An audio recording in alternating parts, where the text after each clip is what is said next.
दोस्तों नमस्कार, स्वागत है आपका हमारे इस YouTube मंच पर। सत्ता और सर्वाइवल की जंग में 2024 का लोकसभा चुनाव किस दिशा में जा रहा है, अब इसको लेकर बहुत ज्यादा भ्रम की स्थिति को पालने की जरूरत नहीं है, मुगालता पालने की भी किसी को जरूरत नहीं है, क्योंकि परिस्थितियां जिस प्रकार से एक तरफ इंडिया गठबंधन के एक कर साथियों के छोड़ने की परिस्थितियां बनती जा रही है, हालात बनते जा रहे हैं, या यूं कहें हालात बनाए जा रहे हैं, तो दूसरी तरफ विपक्ष की फाइनेंशियल पाइपलाइन आज की तारीख में कैसे सुचारू रूप से चलेगी, खासकर उस दौर में जब क्या ईडी, क्या सीबीआई, क्या इनकम टैक्स, क्या सत्ताधारी दल, ये सब एक ऐसे नेक्सस का हिस्सा बनते हुए जा रहे हैं जिस नेक्सस के सहारे विपक्ष का गला घोंट देने की जो कवायद इस देश में सत्ता पक्ष के द्वारा जाने अनजाने, प्रत्यक्ष या अप्रत्यक्ष रूप से की जा रही थी, इन सब परिस्थितियों को देखते हुए भी इस देश का विपक्ष 6 महीने तक एकजुट नहीं रह पाया, तो इसे क्या कहा जाए। सबसे पहले नीतीश कुमार विपक्षी एकता का दामन छोड़कर निकल गए। कारण जो भी रहे हो, गलती कांग्रेस पार्टी की हो, गलती जनता दल यूनाइटेड की हो, गलती ममता बनर्जी की हो, किसी की भी गलती रही हो, नुकसान अंततः इंडिया गठबंधन का हुआ। और अब जो खबरें आ रही है वो खबरें जयंत चौधरी के बारे में आ रही है। चौधरी चरण सिंह और चौधरी अजीत सिंह की विरासत इस तरह से 6 महीने के अंदर 2 अलग अलायंस में दिख सकती है, किसी ने कल्पना भी नहीं की थी। पर सवाल यह है कि हालात कैसे बने, और इन हालातों को बनने के लिए राज्यों के अंदर, अलायंस के अंदर, अलायंस विद इन अलायंस की जो परिस्थितियां हैं, क्या आज की तारीख में एक टास्क मास्टर के अभाव में वो कमजोर पड़ती जा रही है। गठबंधन को चलाने के लिए, गठबंधन को मजबूत बनाने के लिए और भारत के लोकतांत्रिक इतिहास को मद्देनजर रखते हुए किसी भी प्री पोल अलायंस यानी चुनाव पूर्व गठबंधन को चलाने के लिए जो सबसे पहली जरूरत होती है वो होती है दलों के बीच परस्पर विश्वास की भावना, दूसरा एक महत्वपूर्ण चेहरा प्राइम मिनिस्ट्रियल कैंडिडेट के तौर पर होना, और तीसरा फाइनेंशियल पाइपलाइन के लिए विपरीत हालात में भी खुद को मानसिक तौर पर मजबूत बनाए रखना। ये तीनों इस देश ने पहले भी देखे हैं। 77 के पहले की इमरजेंसी के बाद जो लोकसभा चुनाव हुए, उस चुनाव में भी विपक्ष संसाधन विहीन था, करीब करीब संसाधन विहीन था, लेकिन तब संसाधनों का नाम ही जनता जब हो जाए तो उस हालात में संसाधन विहीन होना मायने नहीं रखता। आज की तारीख में हम ये नहीं कह सकते कि संसाधनों का नाम जनता नहीं हुआ है। इस देश में पेपर लीक होने से, प्रतियोगी परीक्षाओं की तैयारी करने वाले छात्रों के करियर के साथ खिलवाड़ होने से 1.5 से 2 करोड़ छात्रों का भविष्य दांव पर लगता रहा है, कि वो भी जनता का हिस्सा है। 1 करोड़ से ज्यादा सरकारी कर्मचारी ओल्ड पेंशन स्कीम की मांग कर रहे हैं, वो भी जनता का हिस्सा है। करोड़ों की संख्या में किसान जो एमएसपी गारंटी की मांग कर रहे हैं, वो भी जनता का हिस्सा है। अग्निवीर से परेशान छात्र उपराष्ट्रपति के आवास तक प्रदर्शन करने पहुंच रहे हैं, वो भी इस देश की जनता का हिस्सा है। और चाहे रेलवे एनटीपीसी का मामला हो, चाहे इस देश में आदिवासी चेतना का मामला हो, चाहे हेमंत सोरेन के पीछे खड़ी हुई जमात का मामला हो, चाहे अरविंद केजरीवाल की पार्टी के नेता चैतर बसावा के पीछे खड़ी हुई जमात का मामला हो, इस देश में राहुल गांधी इन तमाम चेतनाओं को, अलग अलग सोशल कॉन्शसनेस को क्या भारत जोड़ो न्याय यात्रा के केंद्र में ला पा रहे हैं? और यदि वो भारत जोड़ो न्याय यात्रा के केंद्र में लाने में कामयाब होते हुए भी दिखाई दे रहे हैं, या दिखते हुए कम से कम प्रतीत हो रहे हैं, तो क्या उस परिस्थिति में अब वो वक्त आ नहीं गया है कि इंडिया गठबंधन को अब मल्लिकार्जुन खड़गे के रूप में देश का पहला दलित प्रधानमंत्री देने की तरफ औपचारिक घोषणा की ओर कदम बढ़ा देना चाहिए? आखिर कौन सी परिस्थितियां हैं, क्या कारण है कि नरेंद्र मोदी के सामने अब तक इंडिया गठबंधन चेहरा विहीन बना हुआ है? ममता बनर्जी ने दिल्ली वाली बैठक में कह दिया कि मल्लिकार्जुन खड़गे पीएम कैंडिडेट होने चाहिए, पहला दलित प्रधानमंत्री देने का वक्त आ चुका है। अरविंद केजरीवाल ने उनका समर्थन भी कर दिया। कम्युनिस्ट पार्टियों को आपत्ति नहीं है, लालू यादव और अखिलेश यादव को आपत्ति नहीं है, जयंत चौधरी को भी संभवतः आपत्ति नहीं है। शरद पवार और उद्धव ठाकरे को अपनी पार्टी और सिंबल गंवाने के बाद भी आपत्ति नहीं है। महाराष्ट्र के मराठा आरक्षण और कुणबी सर्टिफिकेट की बात करने वाले मनोज जारंगे पाटिल के आंदोलन से उपजी हुई चेतना को भी उस पर आपत्ति नहीं है। प्रकाश आंबेडकर और एम.के. स्टालिन को भी आपत्ति नहीं है, तो आपत्ति किसे है? हेमंत सोरेन को भी आपत्ति नहीं है, तो फारूक अब्दुल्ला को भी आपत्ति नहीं है। तो सवाल यह है कि फिर ऐलान में देरी क्यों? और जब तक चेहरे की घोषणा नहीं होगी, सत्ता और सर्वाइवल की जंग में सर्वाइवल को प्राथमिकता देने वाले दलों की संख्या बढ़ती चली जाएगी। सर्वाइवल किसका? क्षेत्रीय दलों का। कांग्रेस के सामने सर्वाइवल का संकट नहीं है। एक राज्य जाता है, दूसरा चला आता है। राजस्थान और छत्तीसगढ़ गया तो कम से कम फाइनेंशियल पाइपलाइन कांग्रेस की दिल्ली में चलाने के लिए तेलंगाना और आंध्र प्रदेश, तेलंगाना और कर्नाटक, ये दो राज्य कांग्रेस पार्टी के हिस्से आ गए। आने वाले वक्त में हो सकता है कोई और राज्य कांग्रेस के हिस्से आ जाए, असम ही आ जाए। असम में बहुत जबरदस्त समर्थन देखने को मिला है। लेकिन सवाल यह है कि आखिर इंडिया गठबंधन की सबसे बड़ी न्यूक्लियस पावर कांग्रेस पार्टी, जिसे अब वक्त आ गया है कि इस देश में सामाजिक न्याय की लड़ाई को बुलंदियों तक ले जाने की दिशा में एक बड़ा कदम उठाए, सहयोगी दलों की दलित प्रधानमंत्री देने की मांग का खुलेआम समर्थन करे और अपने अंदर से अपने राष्ट्रीय अध्यक्ष को जब नरेंद्र मोदी के सामने चुनौती हो तो उनको ला करके खड़ा करे। लेकिन कांग्रेस पार्टी देर कर रही है। राहुल गांधी की भारत जोड़ो यात्रा में भीड़ आ रही है। राहुल गांधी की भारत जोड़ो न्याय यात्रा में कभी कुत्ते को बिस्कुट खिला दे रहे हैं, कुत्ते का मालिक भी सामने आ जा रहा है। और कुत्ते का मालिक भले ही सामने आ जाए, लेकिन कुत्ते का मालिक इस देश में वोट दिलाने की स्थिति में सिर्फ अपने एक वोट का हकदार हो सकता है। सवाल यह है कि इस देश की नौजवानों के, किसानों के, महिला पहलवानों के, इनकी किस्मत को कौन लिखेगा? इस देश में पेशा कानून और आदिवासियों के अधिकार की बात कौन करेगा? इस देश में दलित चेतना के उभरते हुए स्वर को जिस प्रकार से चुनावी हिंदुत्व ने 2014 के बाद दबा दिया, उसे फिर से उभार कर कैसे लाया जाएगा? और जब तक उसे सामने नहीं लाया जाएगा, नरेंद्र मोदी के चुनावी नैरेटिव को रोकने की बात सोचना बेमानी है। आखिर क्या कारण है? समस्याएं क्या है? सर्वाइवल का संकट सत्ता के सामने क्षेत्रीय दलों के लिए है। एक एक कर उनके नेता उनकी पार्टी छोड़ सकते हैं यदि उनके पास लंबे समय तक सत्ता सुख नहीं रहा तो। अखिलेश यादव की पार्टी आज है। अखिलेश यादव की पार्टी एक चुनाव और हार जाए, वहां से भी लोग निकल निकल के भागने लगेंगे। जयंत चौधरी की एक पार्टी है। जयंत चौधरी की पार्टी में यदि लगातार तीसरा चुनाव भी जयंत चौधरी हार जाए, निकल निकल कर लोग भागने लगेंगे। नीतीश कुमार की एक पार्टी है। नीतीश कुमार की पार्टी यदि सत्ता छोड़ दे, पार्टी उसी दिन समाप्त हो जाएगी।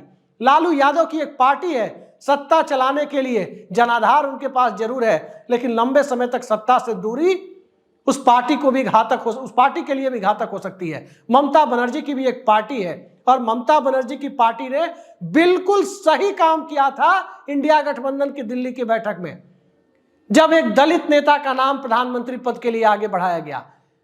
लेकिन कांग्रेस पार्टी के लोगों की जूं अब तक नहीं रेंग रही है, उनके कानों पर जूं नहीं रेंग रही है, क्योंकि पश्चिम बंगाल में चाहे मतुआ हो या दूसरे दलित समाज के लोग हो, वो भारतीय जनता पार्टी का रुख 2019 में भी किए तो 2021 के विधानसभा चुनाव में भी साफ साफ दिखाई दिया कि उनका झुकाव बीजेपी की तरफ है। अगर बीजेपी की तरफ वो झुकाव ना हो, अगर मल्लिकार्जुन खड़गे का नाम आज की तारीख में भी सामने आ जाए, तो जो परिस्थितियां हैं उन परिस्थितियों में न तो जयंत चौधरी सत्ता और सर्वाइवल की जंग में सर्वाइवल की चिंता उनके साथ बनी रह पाएगी, क्योंकि सर्वाइवल से ज्यादा जरूरी तब मल्लिकार्जुन खड़गे के साथ खड़ा होना हो जाएगा।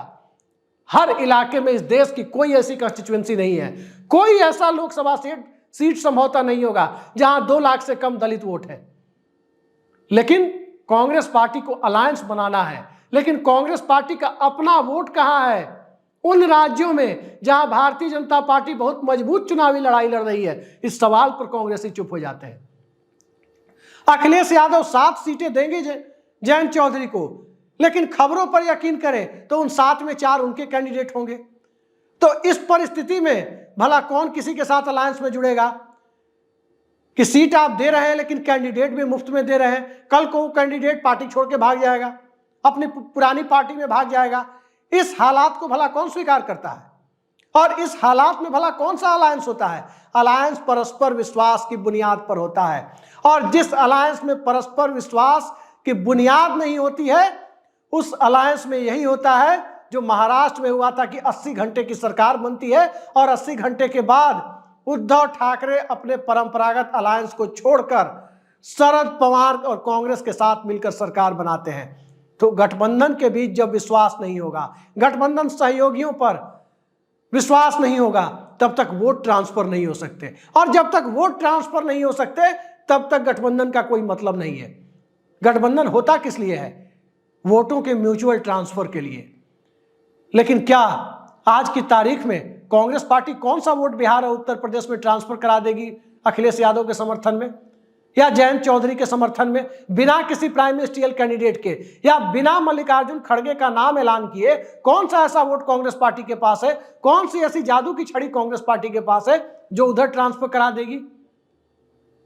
चुनाव जनता लड़ने के लिए तैयार है। बेरोजगार से लेकर महंगाई की मार झेल रहे लोग तक, किसान से लेकर नौजवान तक, अग्निवीर से लेकर ओल्ड पेंशन स्कीम की मांग करने वाले सरकारी कर्मचारी तक, पब्लिक सेक्टर की हो रही दुर्दशा से, भारतीय रेल में, इस देश के सबसे बड़े नियोक्ता संगठन में वैकेंसी ना निकलने से नाराज नौजवानों की भीड़ तक, जो अब तक प्रदर्शन के रूप में कहीं रेल की पटरियां उखाड़ती दिखती है तो कहीं उपराष्ट्रपति के आवास के सामने प्रदर्शन करती हुई दिखाई देती है, कहीं सीजीओ कॉम्प्लेक्स में प्रदर्शन के रूप में सामने आती है, तो कहीं इस देश के दूसरे हिस्से में सत्याग्रह करती हुई दिखाई देती है, तो कहीं महाराष्ट्र में मनोज जारंगे पाटिल के नेतृत्व में मुंबई कूच करती हुई दिखाई देती है। तो सवाल है कि इन सारे अलग अलग वोट के सेक्शंस को, अलग अलग वोटों को एक जगह लाने वाला कोई चुंबक भी तो होना चाहिए। कहां है वो चुंबक? कहां है वो मैग्नेट? कांग्रेस पार्टी को कम से कम आज की तारीख में ये परिस्थितियां साफ तौर पर स्पष्ट करनी होगी कि लोकसभा चुनाव कांग्रेस पार्टी को सत्ता परिवर्तन के लिए लड़ना है, व्यवस्था परिवर्तन के लिए लड़ना है, या लोकसभा चुनाव रस्मी तौर पर लड़ना है। अखिलेश यादव को यह चीजें साफ करनी होगी कि उनकी पार्टी उत्तर प्रदेश में भारतीय जनता पार्टी की सीटें घटाने के लिए चुनाव लड़ेगी, या उत्तर प्रदेश में सारस के वाला पर्यटन कि किसी का सारस उड़ा के ले गया उसको दिखाने के लिए, किसी को सांड ने पटक दिया वो मुद्दा है, सारस भी मुद्दा है, लेकिन उत्तर प्रदेश के आम जनता के मुद्दों, उत्तर प्रदेश के समीकरणों, उत्तर प्रदेश के बुनियादी सवालों और उत्तर प्रदेश की सामाजिक परिस्थितियों से बड़ा मुद्दा सारस का मुद्दा नहीं हो सकता। चुनाव कभी भी लड़ा जाता है, गठबंधन के तहत जब लड़ा जाता है तो लचीला रुख अपनाकर लड़ा जाता है। 303 सीटों वाली भारतीय जनता पार्टी आज चिराग पासवान और उनके चाचा पशुपति कुमार पारस के सामने झुकने के लिए तैयार है। हेमंत सोरेन को हर तरीके से अपने साथ लेने के लिए तैयार है। जयंत चौधरी यदि उनके साथ जाने का फैसला ले चुके हैं तो उनके सामने भी झुकने के लिए तैयार है। और इन सब परिस्थितियों में एकनाथ शिंदे और दूसरे लोग भी उन्हें अपने सामने झुकाने के लिए तैयार है। तो कहीं ना कहीं जब चुनाव करीब आता है तो बड़ी से बड़ी ताकत राजनीतिक तौर पर सत्ता को नए सिरे से परिभाषित करने के लिए लचीला रुख अपनाती हुई नजर आती है। लेकिन जिसके पास कोई ताकत नहीं है, जिसके पास 44 और 52 लोकसभा सीटें हैं, जिसके पास 2 लोकसभा सीटों से केवल 5-5 सीटें जीत कर आ रही है, वो भी झुकने के लिए तैयार नहीं है। वो कौन सी सियासत है? इस देश में सबको आसानी से बरगलाया जा सकता है। इस देश की जनता को एक बार बरगलाया जा सकता है, 2 बार बरगलाया जा सकता है, तीसरी बार नहीं बरगलाया जा सकता। सत्ता इस देश में परिवर्तन करने का काम जनता करती है, लेकिन सत्ता परिवर्तन की बुनियाद तैयार करने, उसकी रूपरेखा प्रस्तुत करने, उसका एजेंडा सार्वजनिक रूप से सबके सामने लाने की बात इस देश में विपक्षी दल या विपक्षी गठबंधन का होता है। सत्ता और सर्वाइवल की जंग में आज इंडिया गठबंधन फंसा हुआ दिखाई दे रहा है, लेकिन सत्ता और सर्वाइवल की यह जंग चुनाव तक जारी रहेगी तो इंडिया गठबंधन तो छोड़िए, कांग्रेस पार्टी को भी मौजूदा सीटों को बरकरार रखने से ऊपर जाने की स्थितियां बनती दिखाई नहीं दे सकती है। स्थितियों को अपने पक्ष में करने के लिए क्या कांग्रेस, क्या समाजवादी पार्टी, क्या राष्ट्रीय जनता दल, क्या सीपीएम, क्या ममता बनर्जी, क्या सीताराम येचुरी, सबको उसी प्लेटफॉर्म पर आना होगा कि भाई हमारा चेहरा कहां है। नरेंद्र मोदी के सामने कौन सा चेहरा आएगा और कौन सा चेहरा नरेंद्र मोदी के सामने पोस्टर के रूप में जनता के बीच जाएगा। सैद्धांतिक बातें करने का वक्त बीत चुका कि यह संसदीय लोकतंत्र है, यह अध्यक्षात्मक प्रणाली नहीं है। जनता जब हमारी अध्यक्षात्मक प्रणाली की तरह ही लेने के लिए तैयार है तो संसदीय जनतंत्र में चेहरा देना होगा। बिना चेहरे का चुनाव सियासत की परिस्थितियों को अलग डायरेक्शन में ले जाएगा और वो डायरेक्शन जो आज संसद में प्रधानमंत्री नरेंद्र मोदी के अट्टहास के रूप में आपने देखा कि 1000 वर्षों का एजेंडा वो तय कर रहे थे। एक दौर में भारत के साथ 1000 वर्षों की लड़ाई की बात जुल्फिकार अली भुट्टो भी पाकिस्तान में कर रहे थे, लेकिन 1000 वर्ष तो छोड़ दीजिए, दशक भर भी वो नहीं देख पाए कि वो सत्ता के शीर्ष पर रह सके।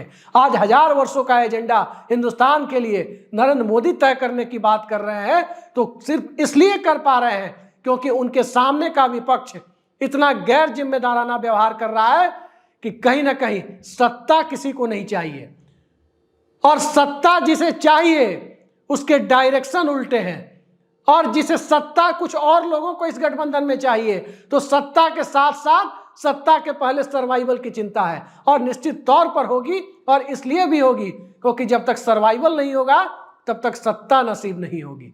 लेकिन सत्ता नसीब कराने के लिए बिग ब्रदर एटीट्यूड राष्ट्रीय स्तर पर इंडिया अलायंस में कांग्रेस को छोड़ना होगा, राहुल गांधी को छोड़ना होगा, केसी वेणुगोपाल को छोड़ना होगा, जयराम रमेश को छोड़ना होगा।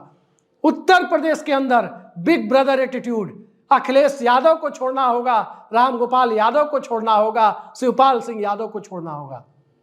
अन्यथा न तो इंडिया गठबंधन बचेगा और ना ही 2024 का एजेंडा बनेगा। 2024 के बाद यही परिस्थितियां यदि विद्यमान रही तो बहुत माफी के साथ कहना पड़ता है कि इस देश का किसान भी परेशान होगा, नौजवान भी परेशान होगा, मुसलमान भी परेशान होगा, बेरोजगार भी परेशान होगा, महंगाई से त्रस्त आम आदमी भी परेशान होगा। महिला सुरक्षा को लेकर के महिला पहलवानों के आंदोलन से जो आवाज उठी उस आवाज को भी निराशा होगी और अंततः ये देश एक ऐसी व्यवस्था में चला जाएगा जिस व्यवस्था की कल्पना, एक ध्रुवीय लोकतंत्र की कल्पना संभवतः हमारे संविधान निर्माताओं ने भी नहीं की थी। लेकिन देखिए, दलीय व्यवस्था में चुनाव दलीय लोकतंत्र के अधीन लड़ा जाता है और उस दलीय व्यवस्था में दलीय अथवा गठबंधन की व्यवस्था को संचालित करने के लिए जिस प्रकार के रुख की आवश्यकता है, जिस प्रकार के कमिटमेंट की आवश्यकता है, वो चेहरा विहीन चुनाव के साथ तो कम से कम वो कमिटमेंट नहीं दिखता। एक रैली तक नहीं हुई जून में बने हुए इंडिया गठबंधन की। आज 8 महीने बाद हम फरवरी में चर्चा कर रहे हैं, एक रैली तक नहीं हुई, जनता के बीच एक सार्वजनिक मंचन तक नहीं हुआ। जो भी हुआ वो प्रेस कॉन्फ्रेंस में हुआ, 5 सितारा होटलों में हुआ और उसका नतीजा आप और हम सभी देख रहे हैं कि सत्ता की सियासत से ज्यादा सर्वाइवल की सियासत एक तरफ नरेंद्र मोदी का रास्ता बनाती दिख रही है तो दूसरी तरफ वैचारिक लड़ाई के साथ साथ नफरत के बाजार में मोहब्बत की दुकान, उसके साथ साथ भारत जोड़ो न्याय यात्रा, उसके साथ साथ उत्तर प्रदेश में बिग ब्रदर एटीट्यूड, उसके साथ साथ मध्य प्रदेश में कांग्रेस के जो रणनीतिकार जाते हैं उन रणनीतिकार को मध्य प्रदेश कांग्रेस के एक बड़े नेता वापस हैदराबाद बेंगलुरु भेज देते हैं। तो इस हालात में कि हम ही सब कुछ हैं, मैं ही अकेला सब कुछ हूं, मैं ही विपक्ष, मैं ही पार्टी, मैं ही दल, मैं ही गठबंधन, मैं ही नेता, और नेता घोषित नहीं होगा, गठबंधन का नाम रख दिया जाएगा। उसके बाद नरेंद्र मोदी को हराने की बात, भारतीय जनता पार्टी और संघ के एजेंडे से निजात दिलाने की बात, कम से कम इस तरह से इस देश की जनता को तो बरगलाया जाना बंद होना चाहिए। क्योंकि ये अपराध इंडिया गठबंधन के नेता विपक्षी दलों के साथ नहीं, ये अपराध इस देश की जनता के साथ कर रहे हैं जो विपक्ष विहीन राजनीति की कल्पना को जरा भी पसंद नहीं करता। नमस्कार।